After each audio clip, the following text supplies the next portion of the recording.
शुरू किया है, गिनवाना शुरू करूंगा ना, रात भर बीत जाएगी, लेकिन आपके कारनामे खत्म नहीं होंगे। एक से एक बड़े कारनामे हैं भाई। आपकी एक एक गलती की सजा देश आज भुगत रहा है भाई। पिछले 70 साल से जितने आपने गलतियां की है, देश आज की सजा भुगत रहा है।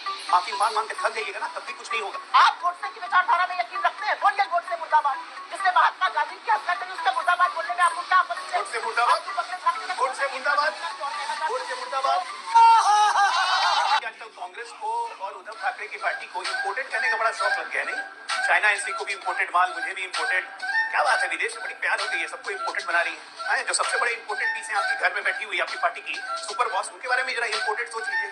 आपकी तरह यहाँ पे घूम घूम के झोला नहीं जा रहा, एक चैनल से दूसरे चैनल, एक चैनल से दूसरे चैनल। स्मृति ईरानी का इंटरव्यू लेने के लिए हो गया ज्यादा की होती नागरिकता। इतना प्यार नहीं था इस वतन से। अगर वतन से प्यार होता तो ये करते। यहाँ अगर यहाँ के बच्चे उनको कुछ नहीं कराएंगे। अंजय गुप्ता। नमस्कार दोस्तों, स्वागत है आप सभी का डिबेट पावर मीडिया में। दोस्तों आज का डिबेट काफ़ी धमाकेदार होने वाला है, क्योंकि दोस्तों आज का डिबेट हम लेके आए हैं जलेबी वाले, मतलब कांग्रेस की प्रवक्ता सुप्रिया सुले और बीजेपी के प्रवक्ता अजय आलोक के बीच। दोस्तों हुआ कुछ हुआ, अजय आलोक ऐसे बात करने लगते जो पाकिस्तान में हुए हमले को लेकर, लेकिन सुप्रिया सुले इतना ज़्यादा भड़क जाती है और बीजेपी भी अपना निशाना साधने लगती है और कहने लगती है पाकिस्तान में लड़ाई का जंग जो हुआ है ये सब बीजेपी की वजह से हुआ। इसी बात को लेकर अजय आलोक कितना ज़्यादा भड़क जाते हैं जिसे समझाना काबू में नहीं रहता। तो दोस्तों डिबेट काफ़ी इंटरेस्टिंग और मज़ेदार होने वाला, हमें आशा है कि आप डिबेट पूरा देखेंगे। दोस्तों अभी तक मेरे चैनल को सब्सक्राइब नहीं किया है तो जल्दी से जाकर मेरे चैनल को प्यारा सा सब्सक्राइब, प्यारा सा लाइक जरूर करें, क्योंकि दोस्तों हम इस डिबेट पर नए डिबेट लाते रहेंगे। तो चलिए दोस्तों इस डिबेट को इसी इमेज पे स्टार्ट करते हैं। जिसका एक जवाब दे दीजिए। शिवाजी मानखुर्द पर मैं दोबारा उनसे प्रश्न करूंगी। हालांकि बटने कटने पर बट गई महायुति, यही हमारा हेडलाइन है, यही हमारा नाम है शो का। लेकिन हम चाहते हैं भ्रम जनता के मन में नहीं रहे, जैसे जो खबर है हमने सामने रख दिए दर्शकों के। अजय आलोक जी, जल्दी से आपका एक कमेंट इस पर। वो कह रहे हैं कि अब मामला सिर्फ अजित पवार वर्सेस फडणवीस नहीं है, अब मामला पंकजा मुंडे का है, अब मामला अशोक चव्हाण का है, क्योंकि आप ही के पार्टी के नेता हैं। भीड़ हारी जरूर थी पंकजा मुंडे, लेकिन एमएलसी आपने बनाया।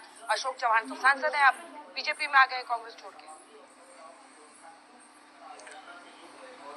देखिए अंजना जी, अभी आपने जितने सवाल मुझसे किए सारे सवाल आपने देवेंद्र जी से किए। देवेंद्र जी ने सबका जवाब दिया। उन्होंने ये भी कहा कि पंकजा मुंडे ने तुरंत क्लैरिफिकेशन किया कि उनसे पूछा गया था इस सवाल ये, तो उन्होंने कहा कि हमसे इन सब मुद्दों के साथ लेकर लड़ रहे हैं। जहां तक रहे अशोक चौहान की बात, अशोक चौहान के बारे में भी कहा था कि वो नई विचारधारा से आए, समझा लेंगे हम उनको। लेकिन मुझे ये नहीं समझ में आ रहा है कि इससे कांग्रेस को क्या खुशी हो रही है भाई। अपने मुख्यमंत्री पद का तो पहले तय कीजिए। शिवसेना आज भी बोल रही है कि वो मुख्यमंत्री बनेगा तब तो उद्धव ठाकरे ही, उसका क्या करेंगे, सिर्फ फुटबॉल कैसे करेंगे वो उनका समस्या है। अभी अब पूरी डिबेट में आपने सवाल कुछ पूछा था सुप्रिया जी से, सुप्रिया जी ने उसका जवाब आपको नहीं दिया शिवाजी मानखुर्द वाला बाकी पे, क्योंकि वो महामुस्लिम अघाड़ी के बटने का सोच के भी ना इन लोगों को हार्ट अटैक आने लगता है। सबका नाम गिनाया, वीर शिवाजी महाराज, बाबा साहब अम्बेडकर, ज्योतिबा फुले, सावरकर को फिर भूल गई। सावरकर के नाम लेने से एलर्जी क्यों है? वीर सावरकर इस देश के सबसे बड़े स्तंभकार थे, बिल्कुल स्वतंत्रता सेनानी थे और इस देश का अभिमान थे। संसद में उसका तय चित्र लगा हुआ है। सावरकर का नाम लेने से कांग्रेस को क्यों एलर्जी होती है? जस्ट बिकॉज कि राहुल गांधी ने कह दिया कि मेरा नाम सावरकर नहीं है, मेरा नाम गांधी है। गांधी भी नहीं उनका नाम तो गैंडी होना चाहिए कायदे से। सावरकर की एलर्जी पे महाराष्ट्र को, स्वाभिमान को, मराठा को चोट पहुंचती है। चुनाव जीती है हारी है वो अलग बात है, लेकिन अस्मिता को चोट मत पहुंचाइए। ठीक है सुप्रिया जी। महाराष्ट्र की अस्मिता पर चोरी करके मताधिकार को खरीद फरोख्त करके सुबह 6 बजे किसने सरकार बनाई थी? सबको पता है किसने महाराष्ट्र की अस्मिता पर चोट पहुंचाई है। दिल्ली दरबार खोलकर अजीत पवार और शिंदे जी के कैंडिडेट भी कौन होंगे ये अमित शाह डिसाइड कर रहे थे, और इसीलिए अमित शाह की फोटो को आपको अपने प्रचार प्रसार से हटाना पड़ा है। फडणवीस जी ने कहा है चुनाव के बाद तय होगा कौन किसके साथ है, तो जो फुटबॉल है, सिर्फ फुटबॉल वो सब लोग देख रहे हैं। मैं तो इस बात को और आगे ले जाना चाहती हूँ। मैं तो कहती हूँ कि हम सावरकर जी की विचारधारा में यकीन नहीं रखते हैं। आप गोडसे की विचारधारा में यकीन रखते हैं? बोलिए गोडसे मुर्दाबाद। जिसने महात्मा गांधी की हत्या करी उसका मुर्दाबाद बोलने में आपको क्या आपत्ति है? गोडसे मुर्दाबाद, क्यों बगले झाँकने लगते हैं? गोडसे मुर्दाबाद और कहना चाहती हूँ गोडसे मुर्दाबाद तो इस डिबेट में होनी चाहिए। मुझे बहुत अच्छा, RSS 5 आपको पलट देंगे। बहुत अच्छा, आप ये बोल नहीं पाते। अगर वस्तुतः आरएसएस वाले होते तो बोल नहीं पाते। आप भी तो इम्पोर्टेड आए हैं ना, जदयू में थे पहले, फिर यहाँ आए, फिर गए, जो भी हुआ। अंजना जी, मैं छोटी सी एक बात कहना चाहती हूँ। गौतम अडानी ये सरकार चला रहे हैं और इसका खुलासा हमने नहीं, इसका खुलासा इन्हीं के उप मुख्यमंत्री अजीत पवार ने किया है और कहा है कि उनके घर पर बैठक हुई थी, उसमें देवेंद्र फडणवीस और अमित शाह मौजूद थे, चुनी हुई सरकार गिराई जा रही थी। तो महाराष्ट्र की अस्मिता के साथ दिल्ली भी खिलवाड़ कर रहा है और मोदी जी के परम पूजनीय मित्र भी खिलवाड़ कर रहे हैं सरकारें गिरवा गिरवा कर, और इसीलिए गिरवाई गई जिससे उनको लाखों करोड़ों की जमीन कौड़ियों के दाम पर मुंबई में बिक जाए। ये असलियत है। असलियत ये है कि महाराष्ट्र की अस्मिता के साथ खिलवाड़ गौतम अडानी के पैसे ने नरेंद्र मोदी और अमित शाह ये असलियत है। और अगर ऐसा नहीं है तो इसका स्पष्टीकरण छोटा सा जवाब जल्दी से। अच्छा, फडणवीस जी की झूठ बोल रहे हैं, गुप्ता जी को भी दिखा दीजिए। हाँ, गुप्ता जी अंजना जी आजकल कांग्रेस को और उद्धव ठाकरे की पार्टी को इम्पोर्टेड कहने का बड़ा शौक लग गया है, नहीं? चाइना एनसी को भी इम्पोर्टेड माल, मुझे भी इम्पोर्टेड। क्या बात है, विदेश से बड़ी प्यार हो गई है, सबको इम्पोर्टेड बना रही है। जो सबसे बड़े इम्पोर्टेड पीस है आपके घर में बैठी हुई आपकी पार्टी की सुपर बॉस, उनके बारे में जरा इम्पोर्टेड सोच लीजिएगा। तो इम्पोर्टेड शब्द का जरा सोच समझ के प्रयोग कीजिए, पहली बात। दूसरी बात, यहाँ पे पूछा जा रहा है आप सावरकर की विचारधारा से यकीन नहीं रखती हैं, लेकिन सावरकर को अपमानित करने का ठेका आपको नहीं मिला है। पूरे महाराष्ट्र में आपने सावरकर को अपमानित जो किया है उसका जनता आपको जवाब देगी। क्यों मेरा मुंह खुलवा रहे हैं आप? मेरी नेत्री पर औने बौने बातें कहिएगा तो मुझे बोलना पड़ेगा। मैं तो कहना चाहती थी आपके बच्चे अमेरिकी नागरिक बने, मेरे बच्चे नहीं बने। एक चीज और समझ लीजिए, मेरे बच्चे वही पैदा हुए थे। व्हाट्सएप मेरे बच्चे वही पैदा हुए थे।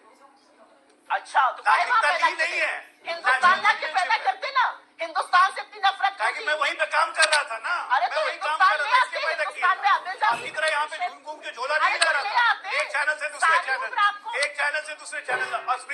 स्मृति ईरानी का इंटरव्यू लेने के लिए हो गया जालो जी, पूरा कीजिए। मैं तो एक लाइन में करूँ। हिंदुस्तान की सरजमी से वो मोहब्बत है कि सर कलम करा देंगे लेकिन हिंदुस्तानी रहेंगे। अरे रहे होंगे अमेरिका में, ले आए होते इंडिया, दिलवा दी होती नागरिकता। इतना प्यार नहीं था इस वतन से। अगर वतन से प्यार होता तो ये करते। यहाँ अगर ज्ञान बाजी, यहाँ के बच्चे को गुंडई कराएंगे। संजय गुप्ता जी, बीजेपी अध्यक्ष जो आरोप लगा रहे हैं कांग्रेस पार्टी पर, कह रहे हैं आप लोग डोजिया लेके अगर घूमते थे, उन्होंने हर हमले पर जबरदस्त जवाब दिया। 26/11 पर मैं इस देश को दो बातें याद दिलाना चाहती हूँ और वो याद दिलानी जरूरी है। 26/11 एक ऐसा आतंकी हमला था जिसने मुंबई नहीं इस देश को दहला के रख दिया था। उसके सारे आरोपियों को सजा मिली और असलियत ये है कि 26/11 में शहीद हेमंत करकरे जो एटीएस चीफ थे, उसको ये कहा था एक औरत ने कि ये मेरे श्राप से मरा है। और वो औरत कोई नहीं, बीजेपी की पूर्व सांसद प्रज्ञा ठाकुर थी, जिनको ऐसा कथन करने के बाद बीजेपी ने टिकट दिया था और लोकसभा लाई थी। 26/11 में जब सुरक्षा कर्मी लगे हुए थे, जिनकी शहादत हुई थी, उस टाइम पर राजनीति करने के लिए ताज होटल के सामने तब गुजरात के तत्कालीन मुख्यमंत्री नरेंद्र मोदी ने आके प्रेस वार्ता करी थी और उनकी बहुत भर्त्सना की गई थी। तमाम लोगों ने करी थी, उनके पार्टी के भी कुछ लोगों के उस सामने वक्तव्य है कि ऐसे में राजनीति नहीं करनी चाहिए थी। 26/11 की ये असलियत है। पाकिस्तान का नाम अगर नहीं लेगी तो भारतीय जनता पार्टी चुनाव कैसे लड़ेगी? आप मुझे बताइए।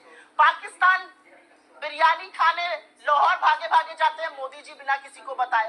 पाकिस्तान को पठानकोट आईएसआई को पहली बार हिस्ट्री में पहली बार हमारी सरजमी पर कौन बुलाता है आईएसआई से? पाकिस्तान से गलबैया उनके नवाज शरीफ को अपने यहाँ पर स्वेरिंग इन सेरेमनी में कौन बुलाता है? मोदी जी। पाकिस्तान से हर तरह की गलबैया करेंगे मोदी जी, बातें हमसे पूछेंगे। मैं आपकी जानकारी के लिए एक डेटा रख देती हूँ और वो डेटा ये है कि मोदी गवर्नमेंट के तीसरी बार स्वेरिंग इन के बाद 160 आतंकी हमले जम्मू कश्मीर में हुए हैं, जिसमें 160 दिन में 39 हमले हुए हैं, जिसमें हमारे 30 जवानों की शहादत हुई है और करीब करीब 26 हमारे सिविलियंस की मौत हुई है। इसका जिम्मेदार कौन है? इस पर कौन कब बोलेगा? कोई क्यों बताएगा कि आईएसआई पठानकोट क्यों आई? क्यों गए मोदी जी? क्यों अडवाणी जी मजार पर गए थे जिन्ना की? ये कौन बताएगा? कौन ये बताएगा कि लगातार ये लोग जिन्ना की सोच? ठीक है, जवाब दीजिए अजय आलोक जी। अजय आलोक जी, इसका जवाब जवाब दीजिए। अंजना जी, हो गया? जी जवाब दीजिए। ये वहाँ पर लगे अजय आलोक जी जवाब दीजिए। हाँ, जवाब सुनिए, अब जवाब सुनिए। 26 से 11 अब इनको अजय आलोक जी जवाब। हो गया, अब इनका हो गया। 26 से 11 हमारे देश की खुफिया तंत्र की सबसे बड़ी फेलियर थी और एक राजनीतिक पार्टी जो बैठी हुई थी उसका जवाब न देने की नाकाम कायरता नपुंसकता से भरी हुई सरकार थी। इसलिए बोला गया कि डॉजियर लेके घूम रहे हैं। जब ये कहते हैं कि सर्जिकल स्ट्राइक और एयर स्ट्राइक की हम बात करते हैं तो मुझे याद आता है कि कोई हमारे सेना को खून की दलाली करवा रहा था, कोई हमारे सेनाध्यक्ष को गली का गुंडा कह रहा था, कोई हमें कुछ कह रहा था, हमारी सेना को कह रहा था चील कौवे मार के गिरा दिए, सबूत दिखाओ सबूत दिखाओ। ये ऐसी पार्टी है सामने। शौर्य और अधभ्य साहस अगर किसी में है तो वो हम में है, राजनीति की इच्छा शक्ति भी है। आज कॉमनवेल्थ गेम में है, कॉमनवेल्थ कह रहा हूँ, वो WTC चैंपियन क्रिकेट का, उसको टूरिंग का हमने पाकिस्तान का रद्द कर दिया। आज तक ने दिखाया कि कैसे 26 से 11 का मास्टरमाइंड जकील उर रवी अभी भी पाकिस्तान में खुलेआम घूम रहा है, पाकिस्तानी आर्मी की प्रोटेक्शन में। क्या कर लिया इन लोगों ने? ये तो घूम घूम के हर जगह बोलते थे पाकिस्तान ने ऐसा किया वैसा किया। आज पाकिस्तान को उसकी हैसियत किसी ने दिखाई है तो वो नरेंद्र मोदी और उनकी सरकार है कि पाकिस्तान की हिम्मत नहीं होती, मिन्नतें मांग रहा है हमसे कि टूर्नामेंट हमारे यहाँ करवा लीजिए। आपने किया क्या है? आपने लगातार नतमस्तक होते गए। अरे आतंकी के मरने पर, बटला हाउस के आतंकी के मरने पर महिला के आंखों से आंसू निकलते थे। कौन महान महिला थी? उसामा जी हो जाते हैं। कौन महान नेता थे? अभी नहीं हुआ। अभी तो गिनवाना शुरू किया है। गिनवाना शुरू करूंगा ना, रात भर बीत जाएगी लेकिन आपके कारनामे खत्म नहीं होंगे। एक से एक बड़े कारनामे हैं भाई। आप देश की अस्मिता और देश से समझौता करने में कांग्रेस पार्टी को 1 मिनट नहीं लगता है। पाकिस्तान की भाषा आप बोलते हैं। 370 रिस्टोर करने के लिए पाकिस्तान ने कहता है, यूएन में जाके कहता है, और आप 370 रिस्टोर करने के लिए प्रस्ताव ले आते हैं जम्मू कश्मीर असेंबली में। आप क्या बोलिएगा? आपका कोई मुंह है? पाकिस्तान के कहने पर नेहरू जी यूएन में कश्मीर का मुद्दा उठा के ले गए। किसने ले आया कश्मीर को इंटरनेशनल बनाया? आपकी एक एक गलती की सजा देश आज भुगत रहा है। भाई पिछले 70 साल से जितने आपने गलतियां की है देश आज की सजा भुगत रहा है। माफी मांग मांग के थक जाइएगा ना, तब भी कुछ नहीं होगा। और सच्चाई में मैं कह रहा हूँ, आप लोग बहुत घृणित पार्टी है। अपने आप को कभी इंट्रोस्पेक्ट कीजिए कि कितनी घृणित पार्टी है आप, कि आप इस देश को देश मानती ही नहीं है। इतने टुकड़े कर दिए इस देश के और आज भी टुकड़े करने में लगी हुई है। अरे क्या बोलिएगा? बोलने का कुछ बचा क्या? जाके फूल चढ़ाइए कांग्रेस पार्टी की धरती पर। तो दोस्तों आपको डिबेट कैसा लगा हमें कमेंट बॉक्स में ज़रूर बताएं। और दोस्तों आपने देखा कैसे अजय आलोक सुप्रिया समेत पर इतना ज़्यादा बहस कर रहे होते हैं, सुप्रिया समेत उतना ही मुँह फुलाकर राहुल गांधी के पक्ष लेते हुए कहते नजर आ रही थी। तो दोस्तों डिबेट आपको कैसा लगा हमें कमेंट बॉक्स में बता दीजिएगा। और दोस्तों अगर आपकी कोई भी ओपिनियन है तो भी कमेंट बॉक्स में ज़रूर बताइए। और दोस्तों अगर मेरे डिबेट में कहीं भी मुझसे गलती हो रहा है तो भी कमेंट बॉक्स में ज़रूर बताइए। और दोस्तों अभी तो मेरे चैनल को सब्सक्राइब नहीं किया है तो जल्दी से जाकर मेरे चैनल को सब्सक्राइब कर दीजिए और प्यारा सा लाइक जरूर कर दीजिए, क्योंकि दोस्तों मैं ऐसे नए डिबेट इस चैनल पर लाते रहेंगे जिससे आपको देखने में सुविधा भी नहीं होगी। तो दोस्तों इस डिबेट को यहीं समाप्त करते हैं, फिर मिलते हैं नए डिबेट के साथ। तब तक के लिए इजाज़त दीजिए। नमस्कार।